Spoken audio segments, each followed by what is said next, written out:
my training attitude, like in rugby league, like all I wanted to do was play top level rugby league until I was about 18, 19. I started like lose the love for it. Yeah. But that and to get to that top level, like any sport, you got to train really hard, and you got to train at that level.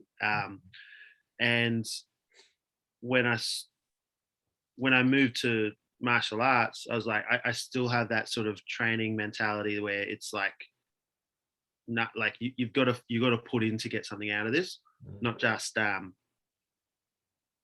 you can't just show up and expect a reward. You got to show up and actually fucking put in. Yeah.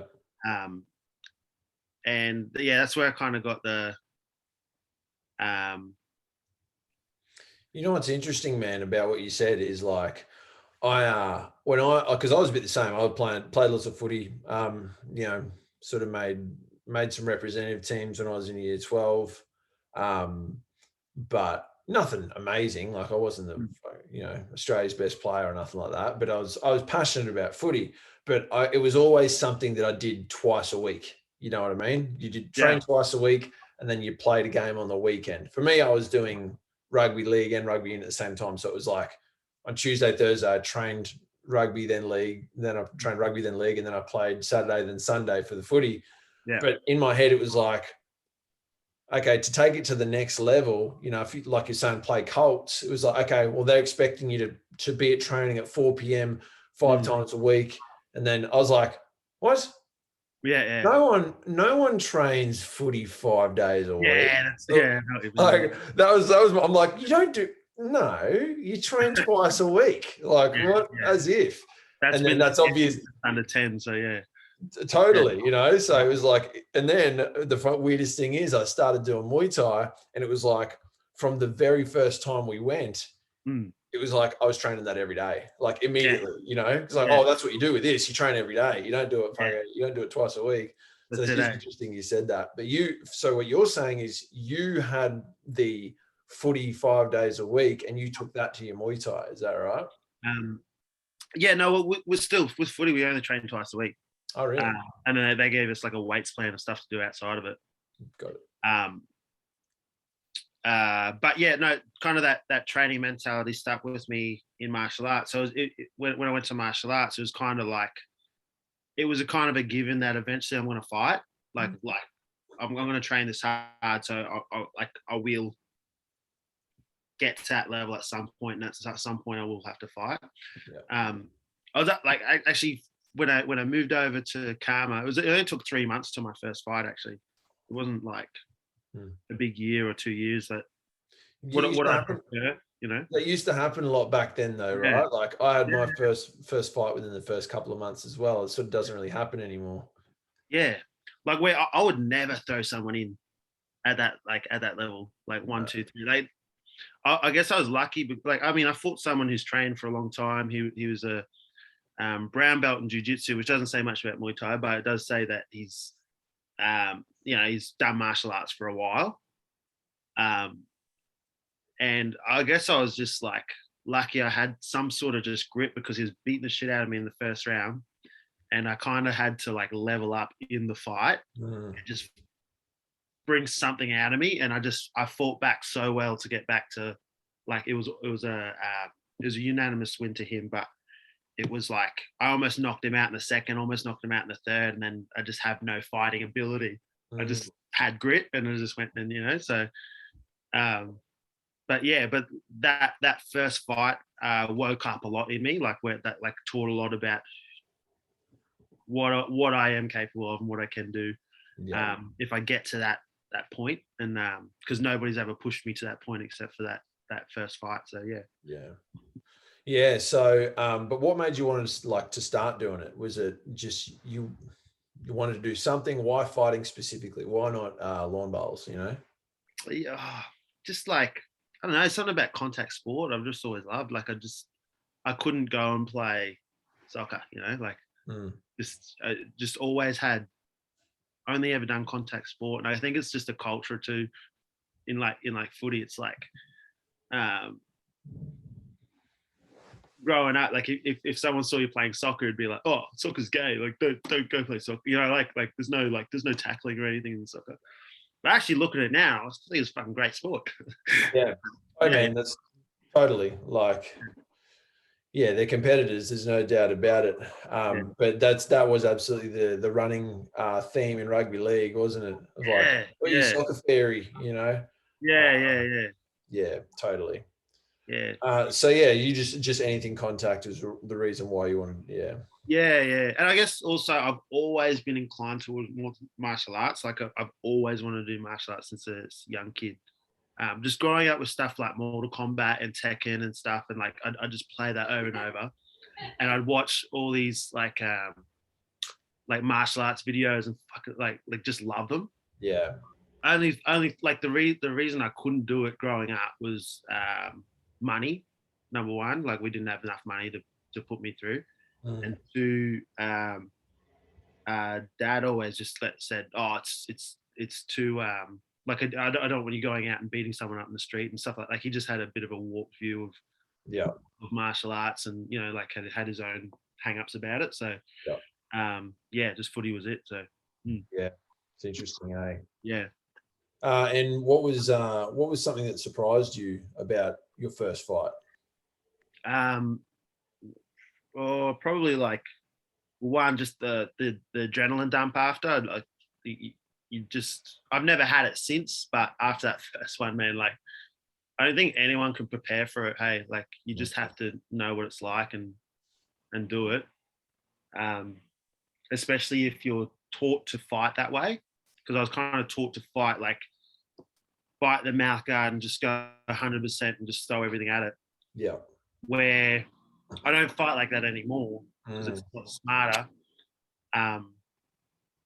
But there's definitely going to be an element of like you won't be able to control that adrenaline dump if that's how you fight. You just go swinging for the fences and go Yeah. 100% into absolutely everything. Yeah. That was probably the first thing. It's such a hard balance, right? Because some people do Yeah, fight that way, and yeah, yeah, some people rely on that. And I definitely am more like that, you know. yeah, Um, but I always experienced a good adrenaline dump, you know. yeah, yeah, But you know, you can't expect everyone to do that. It's like you as a trainer are probably starting to be aware now of like, yeah.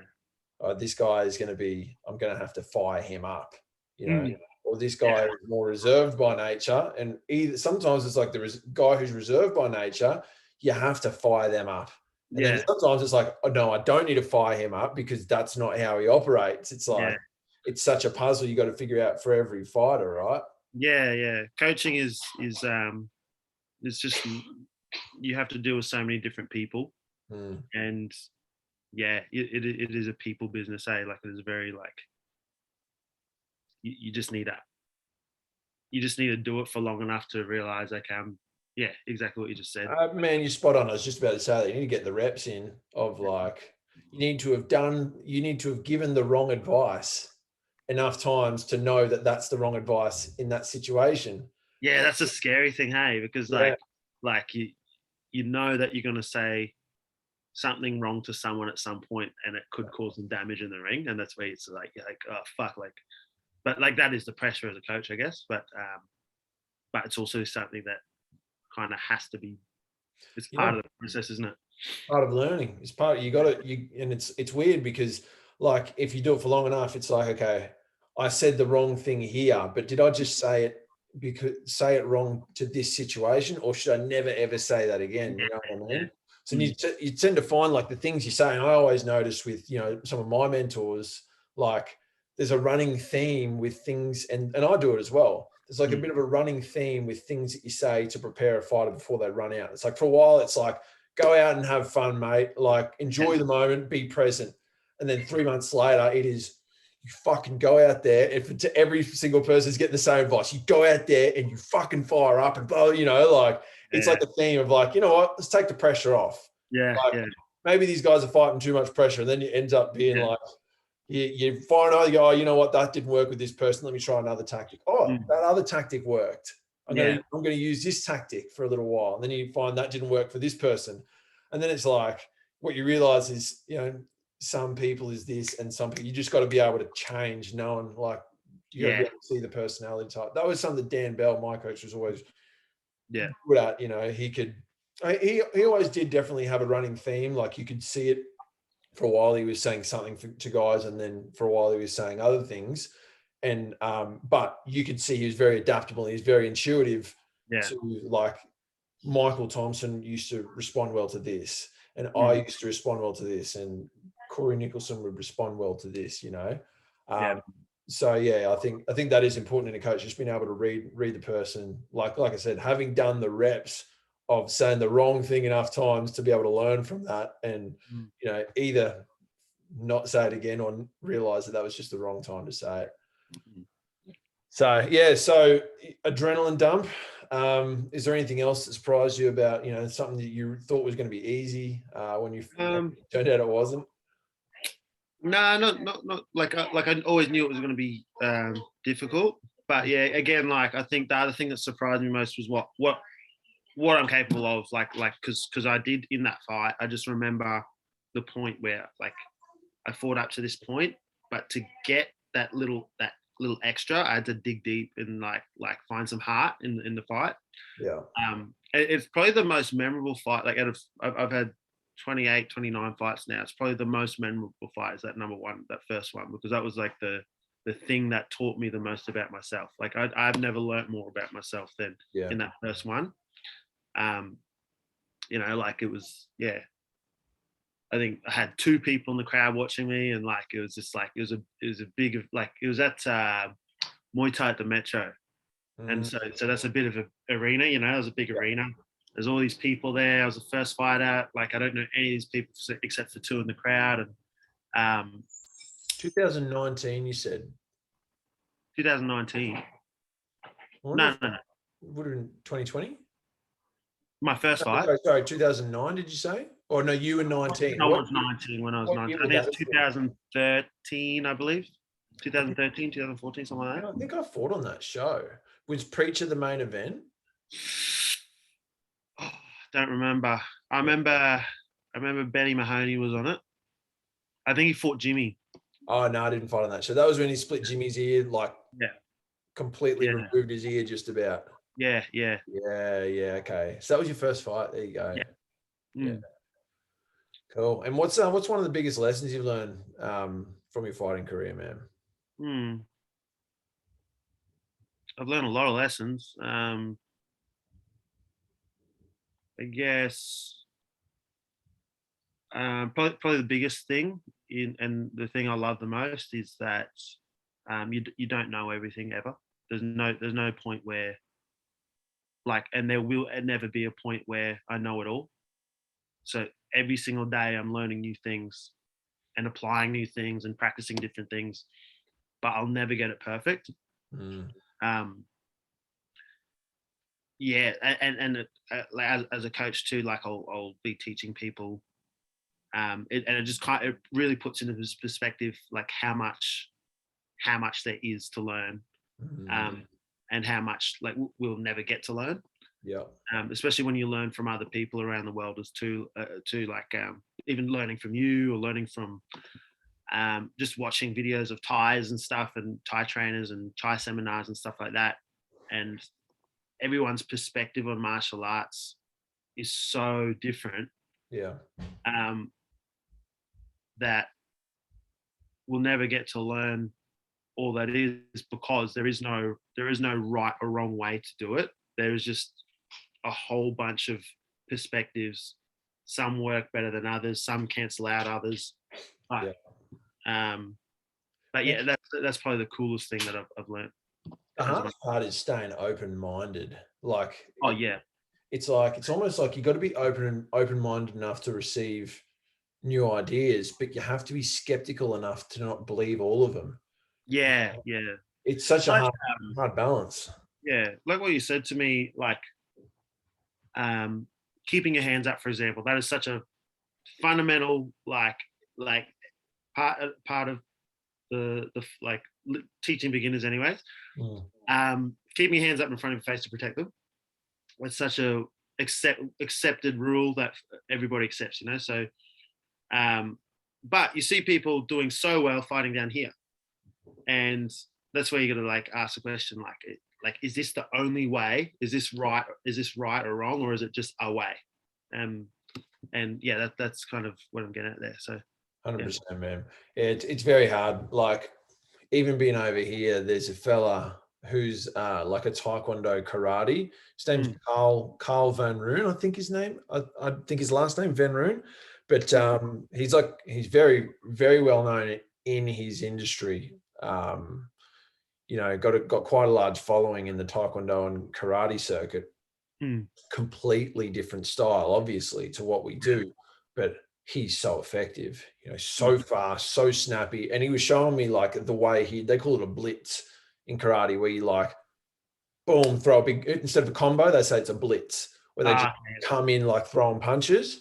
Yeah. And I saw the way he did it. He's like, okay, so we're going to bounce like this. And then if I was to blitz someone, I'd do this. And he was just sort of like shadowboxing, showing me. And I watched him. I was like, that's so wrong, but it also looks really, really good, like I'm like, that's complete. I would never teach someone to do that. But the way he did it, I was like, I can see how that works, and that's the thing is it like for what we do when it comes to styles, I know this is getting a little bit off topic, but it's like what we do when it comes to teaching styles is like, we have to play to not only what's effective, but what are the judges going to enjoy, right? Yeah. It's like, because what he did, the judges don't enjoy that. Yeah, true. The beauty of what he does is MMA. There's no style that judges enjoy. They enjoy what lands, what hurts, what causes damage. That's why you can have, Khabib with his style, and then you've also got like Wonder Boy with his style. Two opposite ends of the spectrum, and both of them are quite successful. Yeah. And I guess one of the places you learn, you mentioned you learn around the world, was you spend a bit of time. You trained under Sainchai at one point, didn't you? Yeah. With him, not really under him, but with him for a month, which was pretty cool. So yeah. Yeah, cool. And also Sainchai. For those people who don't know, Sainchai, he's one of the all-time greats. He just passed away recently, but he's obviously largely responsible for John Wayne Parr's career in part. A lot of other good fighters, as Tyson Harrison, Alma Juniku spent some time over there. Chad Collins spent a good stint over there. I know you have some stories for over there. One in particular, did you want to share with us, man? Yeah. So that, like, just the story of my arm, I guess. Yeah. Well, even how you got over there as well. Oh yeah, cool. So, well, I've always like enjoyed going to Thailand. I'll always spend a month in like pre-COVID, obviously, but always find a way to spend a month each year over there with a different trainer. But yeah, probably the most memorable one is Santinois, because it was just fucking difficult. Like, it was just a military camp. And it still is today. Like they train real, and it shows in how successful most of their fighters are. So, but yeah, so I think going back, I think it was like my 12th fight. I was a fan tournament in the Sunshine Coast, and the prize money was $3,000, I think. So, and in my head, I was like, man, I'm just going to win this. I'm going to use that prize money to buy tickets and head over to Thailand and train with Santinois. So I did that, won the tournament, and then bought the tickets the next day, headed over. And I guess I went in with a bit of a I don't know, like I really underestimated how hard it's going to be, because like the first thing you do, you wake up in the morning and you go for a 14K jog, and then you get back, and then you've got to do hard pad rounds, like 5-minute rounds pads, and they push you, and then you got to do hard bag work, and then about 40 to an hour of clinching. And then when you finish your 40 to an hour of clinching, you got to do all your knees in the bag, kicks in the bag, teeps in the bag, all that stuff, and sit-ups, ab work, pull-ups, like all this. Like, it's just so much, like 3 hours of training in the morning. And I didn't realize we're doing that much running. So before I left, I remember rushing to the airport and I was like, fuck, I got to go. I can't find my shoes. So I just chucked on my little brother's shoes. And so I'm a size 12 and these are size 11 Vans. So for the first week, because it's out in the middle of like out in Thailand, like for the first week, I'm doing these 14K runs every day in size 11 Vans when I'm a size 12. Like it was horrible on my feet. So that was difficult. But anyways, yeah. So even the way they train is really just just hard. Like if you show a little bit of weakness, they just beat it into you know, like even to the point where I'm so tired, I'm not checking properly. So like proper checking technique says, you know, you've got to make an actual wall with the knee and the elbow. But if there's a tiny little gap there, that a kick can theoretically fit through there. So, and come to the ribs. So Santino would sit there with a skipping rope for like, you know, like after my pads, it would just sit there for like 30 minutes and he's just whipping me like a kick. And I've got to check each skipping rope. And if there's one tiny little, like tiny fraction of a gap, the skipping rope can fit through and whip my body. And that was a funny one. That was just like, that just sucked. Like, cause I was so tired and so burnt out from like the hard training all week. And this guy's sitting there whipping me with the fucking skipping rope. And even if you do block it, comes and whips your ass anyway. So it's like, fuck it. Do I want to get whipped on the rib or the ass? That's what it was like. So, but yeah, trained there for 4 weeks and then 6 days a week. But they, like the actual guys that live there and fight professionally all year, they train 7 days. They don't get a rest. No days off. The only rest they get is no days off. They get a rest maybe a week after each fight. So they'll, like after each fight, they get a week of just, you know, they go do whatever. But it's back into training. It's just they do that from such a young age. So it's like, yeah, it's pretty hectic, hey? But yeah. So where was I at? Training there for 4 weeks, and then I finally had my fight. It's against this was my 12th or 13th fight or something. And it was against the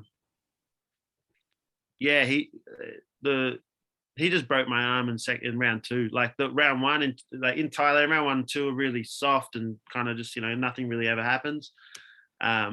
Rarely anyways. So were you not expecting him to come out that hard? Like to throw something that was... It wasn't even that. Like it was just a weirdly timed kick and a weirdly timed check for me. Like I thought it was coming to my body, so I put my hand out to catch it, but it actually went like it's like it kind of changed level, not like a question mark kick, but it kind of changed levels halfway, and just my arm had no support there, so it just cut and then broke. So the fun thing about that is like I'm in another country with a broken arm in the ring. My opponent doesn't speak English. The ref doesn't speak English. My cornerman don't speak English. Nobody speaks English around me. So I'm just like, oh, fuck. Like, how do I communicate this to someone that my arm's broken? So we keep fighting. And like, I'm literally doing nothing. Like I'm kicking and then locking it up in the clinch. And then every time, so like another, like you've got to swap and move in the clinch. And every time there's a movement, like I'm like excruciating pain. It was one of the only times in a fight I can remember actual pain, because like most times there's too much adrenaline, so you don't feel anything. But yeah, I think that's one of the only times I've ever really felt like, whoa, this fucking hurts. And, anyways, I keep going, and then, you know, got to a point I dropped, like he kneed me in the balls and I dropped, and like, you know, just to buy me a bit of time, like to actually figure out, okay, fuck, is this broken, or is this just a nerve thing? And then, you know, in Thailand they don't take any, like the refs are like, nah, you don't get to sit down for this, get the fuck up, fight, keep fighting. So yeah, they're ruthless. They're ruthless. Yeah. You'll see, like in Thailand, I often like shake my head. Yeah, because you'll see two guys that have just blasted each other, and then as soon as it's finished, like the combo's finished, half a second later, the ref comes in and goes, chop, Like, Yeah. fight. Why'd you stop? Fight. Like, oh man, crazy. But yeah, sorry, keep on going. The ref's taking no shit from you. Yeah. So just get up, keep fighting, and then I think he noticed like I'm not doing it. There's something wrong with me. So because I was just like I was trying to protect this arm and just punch over it and not let him kick. Like I just by some miracle he just didn't throw a right kick after that. Like Wow. I was just so scared of him kicking that arm. Like because like yeah. Anyways, yeah. Like finally he figured something out. He's like. I was like, man, I can't. Like, I was in the clinch. I was trying to. I was like, I can't fight, man. My arm's not working. Yeah. And then he's like, oh. I was like, nah, I'm not gonna do this for another 3 rounds. And then, yeah, so he called it off. And then I was like, fuck, like, I looked at my corner and they're like disappointed in me. I'm like, because they don't know what's happened. I'm like, like, it's definitely broken, guys. Like, I can't even lift it. I can't even move it. So they took the gloves off and put it in some ice and stuff. And they're all looking at me like a pussy, and they're all talking to me like, why'd you give that fight? Like, I'm like, I'm not gonna win it, and I'm just gonna cause more damage to my arm. Like, yeah. And then this, like, I thought we were waiting for a doctor or someone. So this hippie guy comes out, like just imagine like a Byron Bay bum, but from Thailand, like just like. Just dressed in all the hippie stuff. He's got dreadlocks and a hippie beanie on, and he comes out and he just looks at me. And he's like, he puts his hand out like that. And I'm like, what are you doing? And then he puts this, whatever this is, on the broken part of my arm. And I'm like sitting there like looking at him, watching. And then he's like, give me your arm. And he grabbed my arm. I'm like, what? And he just fucking just twisted it and just excruciating. I'm like, get the fuck. I like punched him and get off me, man. Like, what the fuck? And I go to my trainers, like, who is this guy? And they're like, I don't know. I thought you knew him. I'm like, no, bro. Just a random guy coming backstage. But yeah. Bro, those guys, it's funny that there's like a little subculture of those guys over there, the Rastafarian dudes. Yeah. And they all hang out at the reggae bar and, smoke J's all day. And like, it's just kind of their thing, eh? It's funny that it exists in Thailand. Yeah. But yeah, so, and you so what happened then? Did you get back, like, did you go to the doctors or did you go to the hospital in Thailand? Nah, I had another week left. So I just went into Bangkok and partied with one of my friends. So, but all week they're telling me, nah, it's not broken. This happens to my fighters all the time. Like, it's just a muscle thing. It's not broken. It's not broken. So I believed them. I was only like 21 back then. I believed them. I was like, oh, okay, cool. So I just made like a sling out of hand wraps. And so I like tied it around my arm and then tied it around the back of my neck. And then I just went out partying in Bangkok like that. So that was funny. But yeah, I hopped on the plane, came to Australia. The first thing I did when I landed in Brisbane, I went straight to the PA and got an X-ray. And they're like, nah, it's a clean fracture. There's no muscle thing about it. It's just a clean, straight fracture. So I had to get surgery. And because I left it for a week, it starts to heal itself, but in the wrong way. So if the bone's sitting out the wrong way, it'll heal unevenly. So I started to do that already, which meant I had to go get the edges of the bone had started to fuse, kind of thing. Yeah. And that's what the bone does. Yeah. So I had to get a surgery, and now I've got like a plate and screws in there for life. And I'll feel that every now and then when I'm sparring, or not so much in fights because but in sparring, like someone will hit it the right way and it'll just send nerve, tingling up my my hand or my shoulder. So yeah.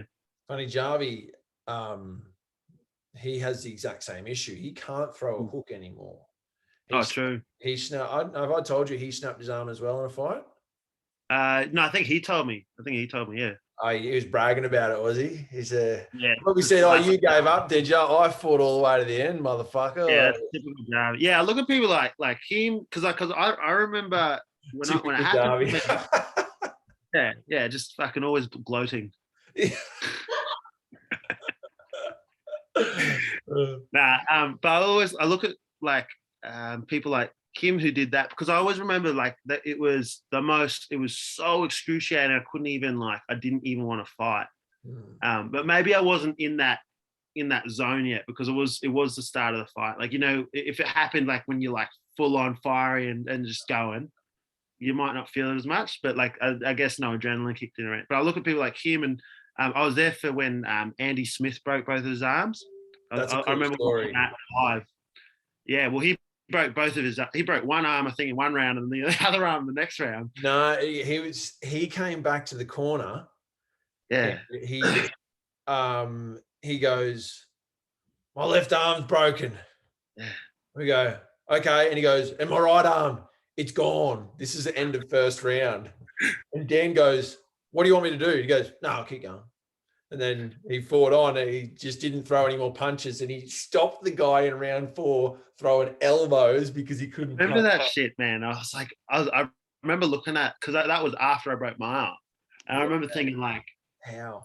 Like, what is this guy, mate? Like, I was just like, what the fuck? Like, I couldn't, I was gobsmacked, man. I think there's a couple reasons. Is like you said, you don't fight on adrenaline anymore, right? Yeah. Like by that point, you're probably experienced enough to not fight on adrenaline. Yeah. So you feel a lot more. Unfortunately, you're a lot more clear. You're not emotional. You know what I mean? So you can see things and be reactive and not like feel like you're fucking fighting underwater.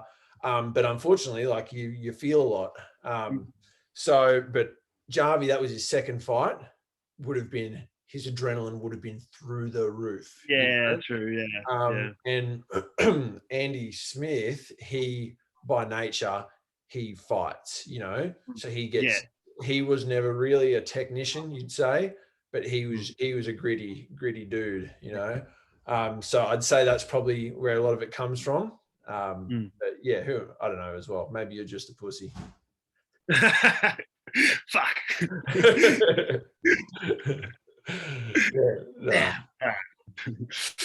No, cool, man. Anyway, we might wrap it up there, bro. I've had you for probably close to an hour now, I think. Shit. But it's supposed to be 10 minutes. But cool, bro. No, I appreciate your time, man. When I get back from New Zealand, we'll catch up for a bit of training. And yeah, for sure. Awesome, bro. All right, bro. Thanks, man. I'll talk to you soon, eh? Catch you up. See you.